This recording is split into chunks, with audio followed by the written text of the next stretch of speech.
Welcome to another episode of Connect the Dots. Today, I'm joined by Cassandra. Welcome to the show. Hi, nice to be here. Thank you. Why don't you just give us a little bit of a synopsis about yourself and the business? That would be an amazing place to start. Yeah, so I am a ex corporate girly. So I started my career in corporate marketing, working for a very large sports brand. If you're familiar with American football, I worked for the NFL, so I did communications and marketing for them for a while. Then the pandemic hit, which I feel like was such a transformational time for so many people, and during that time, my dad runs a business and he was trying to kind of digitize. So I was starting to help small businesses make their way over online and develop an online presence and a brand online. Nice. And it just kind of naturally progressed from there. And eventually I transitioned from a full-time corporate girl to running a marketing agency and was able to actually turn the NFL into my first highest paying client, which was great. Nice. Love that. That's Um, amazing. so I've been doing Stacked Marketing, which is my marketing agency for about 4 years now. Started in 2021. So 5 years, yeah. um, and we specialize in strategic marketing. So I took what I learned at the NFL, repackaged it so it's going to be friendly for a small business owner who, doesn't have a marketing degree and is maybe marketing their business for the first time online. And we develop pretty similar but miniaturized campaigns of what we do for big brands. There's a lot of marketing gurus out on, YouTube Academy type of thing where Yeah. they are really honed in on tactics, and we try to look at everything on a holistic point of view so we can protect pipeline velocity and revenue continuity for the client. That makes sense. I was going to ask you, you talk online about being value driven rather than attention driven. Kind of a loaded question because I understand the basis on that, but can you just tell me what's led you to get to that philosophy? Yes. So at the end of the day, whether you're creating content or you're trying to generate leads online, if you're running ads online, Yeah. any touch point that you have with a customer online, it has to be able to deliver value. A transactional marketing campaign is just not going to work in this day and No. age, especially when folks are craving that human connection with the Yeah. rollout of AI. So, a value driven philosophy for how you look at your marketing is just another way of saying it's a little bit more buttoned up than saying, like, think differently about how you perceive marketing and how you're actually connecting with an audience and with your customers at the end of the day, compared to something that is very transactional. Yeah. Do you think marketing companies, well, a lot of companies in general, not just not marketing companies, a lot of companies focus on, I guess, marketing tactics rather than actual strategy that lands. Yes. Yeah, I find that is so common, and Yeah. what happens is, so I do an assessment for prospects, right? So Mm. before we even ask for someone's business, I like to take a deep dive forensic look at at the brand. So when we actually do get on what otherwise is, a sales call at the end of the day, we do an assessment. So again, value driven philosophy. I will Mhm. do what's called kind of it's basically an audit, and we go through 4 different categories of that prospect, right? Of that brand that's coming for marketing help, and we look at technical debt, we look at narrative friction, we look at scalability ceilings, and we look at their growth gap. And those 4 things kind of look at the holistic view of their marketing, right? So many people will kind of come to me and have the pain point of, I hired a marketing agency before, I got burned by them. 3 months in, I got 0 business and dumped thousands of dollars into this person. Yeah. And, they unknowingly kind of hired one tactic, being maybe a social media manager, right, to run Yeah. their marketing and try to solve all the other marketing problems with that hire. So we look at 4 different areas, which are the core components of any marketing infrastructure, and then see where the gaps and leaks are to be able to give them a proper consultation, right? Of this is what Right. your business actually needs for the budget Yeah. that fits.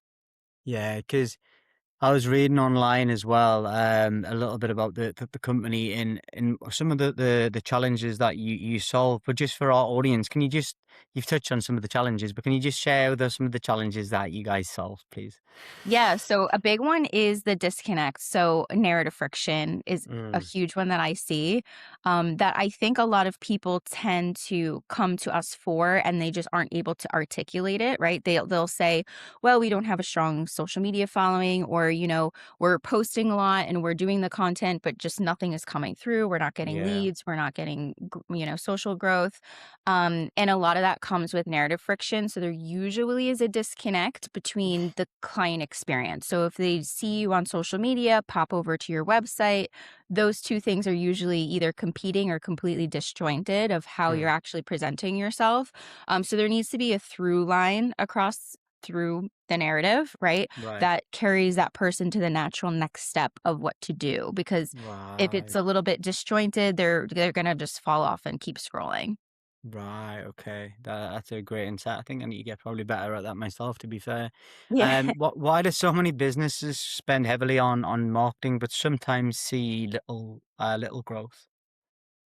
I think that again, it kind of goes back to not having a proper plan. A lot of people kind of dump a lot of money, really, and Yeah. and it's not it goes beyond small businesses, right? There's a lot of big corporate companies or enterprise level companies that are dumping money into campaigns that they think in a boardroom around a table think will happen, but they aren't actually guided by data, or by information really to make an informed and sound decision on those types of decisions. But um, so I think that what happens is when there is not a clear message and not a clear campaign that's set up for whatever you're doing.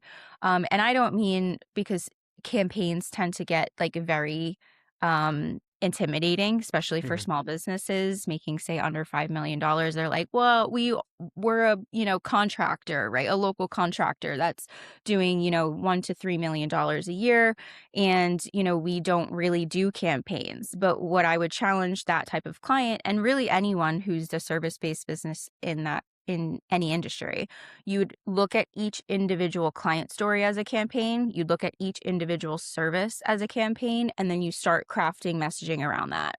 Yeah, I think that's a great insight. And a slightly separate question: where can our audience and listeners find you and the business, your website, etc.?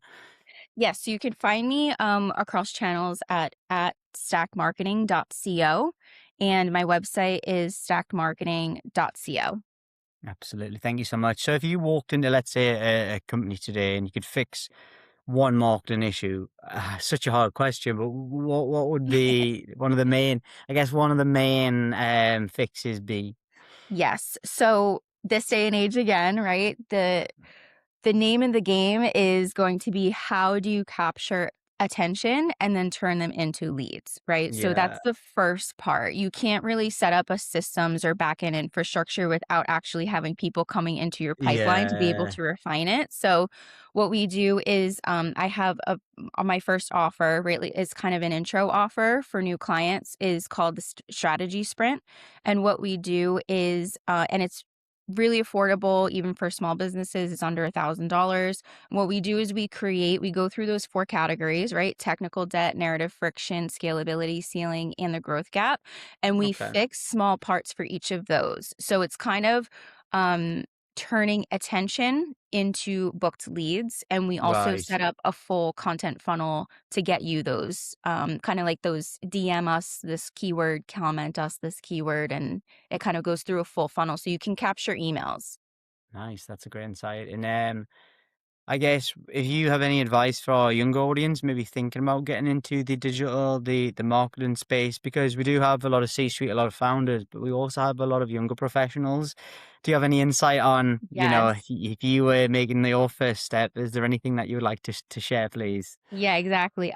Yeah, kind of I mean, I have some folks ahead of me, but I'm a bit of an old dog, right, in the industry, but I always try to keep up with the trends. And when I say trends, I don't mean like what's popping off for that week or that month.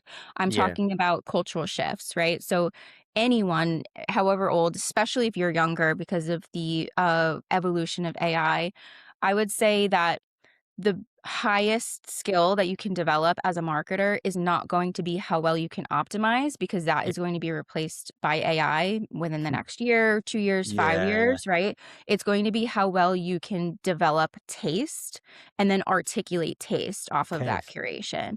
And then from AI, you'll be able to use those types of tools to work alongside it instead of getting outperformed by it because you're essentially competing against it. Yeah, I think you've touched on AI. It's obviously transforming rapidly. Are you excited? Are you concerned?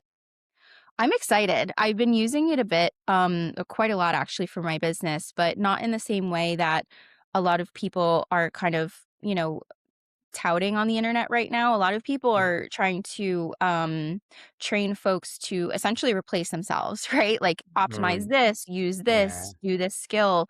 But at the end of the day, I think if you can work alongside it, meaning like you're curating something that you're articulating then to AI to be able to help you and optimize with. For me particularly, I'm a very creative person, and that's why my clients hire me is for my creative eye, for my ideas, for my strategies.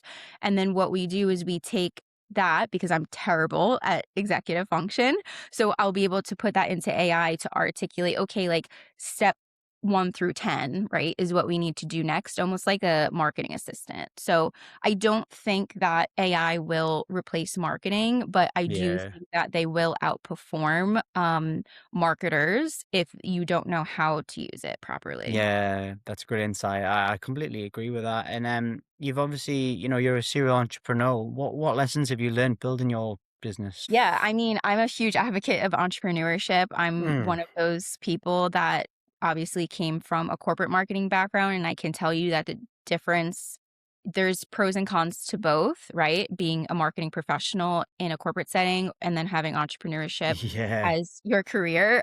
Yeah. I find entrepreneurship much more fulfilling than I did in my corporate role where, there's promotional ceilings because of budget, there's office politics, there's, no matter how hard you work, right, you're kind of stuck at whatever that enterprise wants you to be at. With entrepreneurship, but I would say that the caveat to that corporate job is um, if you're very risk averse, you're going Yeah, to find comfort and security in that type of I career, right? agree.